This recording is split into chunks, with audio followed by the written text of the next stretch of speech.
તો પાટીદાર અનામત આંદોલન ફોર કમિટીના સભ્યોએ 4 મુદ્દા સાથે કોંગ્રેસ પ્રદેશ પ્રમુખ ભરતસિંહ સોલંકી સાથે બેઠક કરી, જેમાં પાટીદાર સમાજનો ઓબીસીમાં સમાવેશ, 25 ઓગસ્ટે મોત પામેલા યુવકોના પરિવારને વળતર અને નોકરી, પાટીદારો પર દમન કરનાર પોલીસ અધિકારી સામે પગલાં લેવા અને પાટીદાર આયોગની રચના સહિતના મુદ્દાઓ રજૂ કર્યા।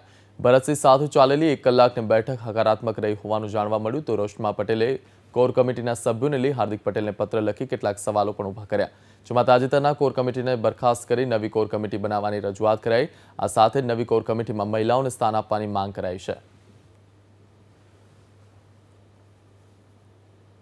પાટીદાર સમાજને ન્યાય મળે અને એના માટેના જે રાજકીય પક્ષો જે પાટીદાર સમાજનો ઉપયોગ કરી રહ્યા હોય અથવા પાટીદાર સમાજની સાથે જે લાગણી જોડાયેલી હોય તેને લઈને કાંઈ પણ અમે ચર્ચા કરવાની થશે કે વાતચીત કરવાની થશે તો કોઈ પણ રાજકીય પક્ષો સાથે જે સમિતિ નક્કી કરશે એ લોકો ચર્ચા કરીશું। એ રેશમાબેનનો કોન્ટેક્ટ કરવામાં અત્યારે અમે ટ્રાય કરી પણ કોન્ટેક્ટ થયો નથી। બિલકુલ આ સમિતિ ફક્ત પાટીદાર સમાજ આંદોલન સમિતિ દ્વારા કોર કમિટી દ્વારા નક્કી કરેલી સમિતિ છે, જેને લઈને રેશમાબેનના કંઈ પ્રશ્ન હતો તો આવતી સમિતિમાં અમે એની ચર્ચા